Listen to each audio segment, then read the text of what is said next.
Hi everyone! Another day, another mini vlog na punta. Since nag-duty man ko og weekend guys, so off na ko today. Sa akong work, naami once a month nga ma-duty og weekend. 12 hours straight ang among duty. Ana, so pagka Monday, ginapa-off gid me. So naaman tay time karon guys, so maadto ko og city kay na ako'y gusto lutoon. So magpalit lang sa ako og mga ingredients. So biyahe na ta karon guys. Regarding tuod sa transportation diri guys, dili na mi magbayad kada sakay namo kay nagapalit naman mi og ticket na good for 1 month na siya nga biyahe. So valid na siya for 1 month. So apra na siya guys, nara na siya sa among cellphone.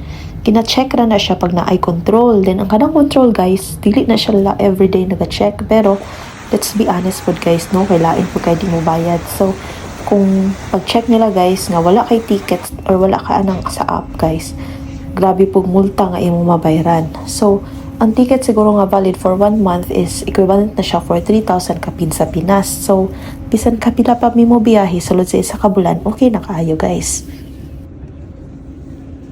So akong gusto lutoon today guys is creamy chicken mushroom. Dugay na kayo ko wala kalutoan eh. Last 8 years ago pa siguro, katong nag-work pa ko sa akong host family dito sa Oslo. Gitry na ko sila lutuan ani guys. Sa YouTube ra po din ako siya nakitaan. Then gilamian na silang maayo. So put lang, lisod lang sa akong utok na gusto ko magluto na karon. Syempre with rice guys, no. Okay, nakauli na ta sa balay. So mag-start na tagluto. So ako unang ibuhat guys is nagprito sa ako sa chicken and nagluto ko rice. So ato sang i-fry ang chicken guys until mag golden brown na siya. Ato sang lutoon no until mag golden brown na ang atong chicken. So while fry ta sa atong chicken, mag-prepare na po ko sa other ingredients like mushroom and onion. Actually, dali ra kayo ang pagluto ani. Naka-slice na tuod ko sa atong onion, no? So, karon is ang mushroom na po ang atong slice. So yes, hapit na maluto ang atong rice. Yes, humot na kayo ang atong chicken. Ang akong gibutang dira is salt and pepper lang. So, hapit na gid siya maluto. Na golden brown na gid siya.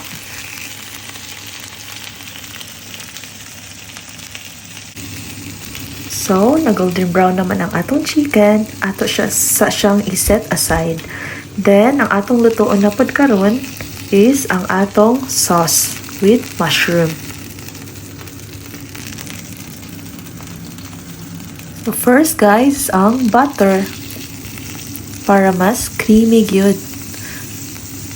So pag matunaw na natong butter guys, dira na dayon nato ibutang ang atong onion.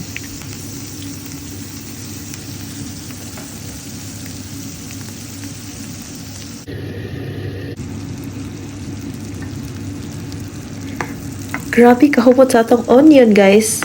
Onion pa lang, ulam na.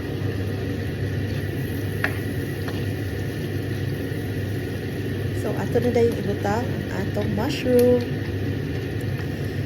Kinsay ganahan ninyog mushroom? Ako no, favorite gid na ko kayo ang mushroom. Lami gid kay siya para sa kuka.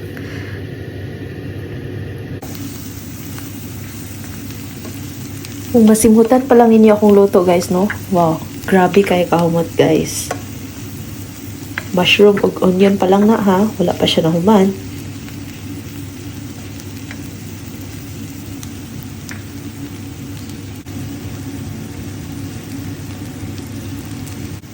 So, para mas mula sa pagit siya glami guys, so butangan nato siyang soy sauce. Gamay lang siya. By the way guys, nag-season na day ko ani og salt, pepper, and garlic powder. Kay nakalimot man day ko palit og garlic guys. So, may gani natin garlic powder diri ano. So, magbutang ta aning matte float guys. Since wala man tay Nestle cream diri para mas creamier ang atong giluto. Ay, kalami sa atong rice guys.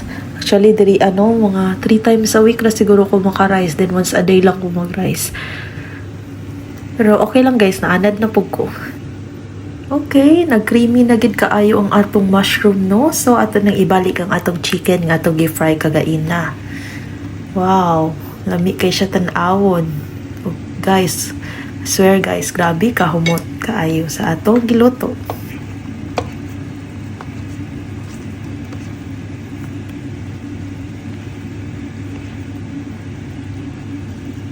Wow, hapit na gid maluto ang atong creamy chicken mushroom. Grabe gid siya ka-creamy guys. O, humot kayo siya. Kanuno na gid kaayo ko while nagluto ko ani. So, yeah, isn't it amazing guys? Kung napalang mo diri guys, tagaan gid ta mo ani. Lami gid kayo siya. Luto na gid siya. Mga una ta guys. Thank you God. So, after na ako nagkaon guys, kadumdum ko no nga klase man din ako tomorrow. Then napod may mga assignments. So, yeah, mag-study sa ta guys, kadjot and yeah, mag-answer sa mga assignments. And yeah, marating hitabo sa akong day guys, nga walay work. And yeah, thank you always guys for watching my videos. And yeah, till my next mini vlog guys. Tana, daghan pa'y mag-follow sa akong page, no? So, yeah, thank you for watching.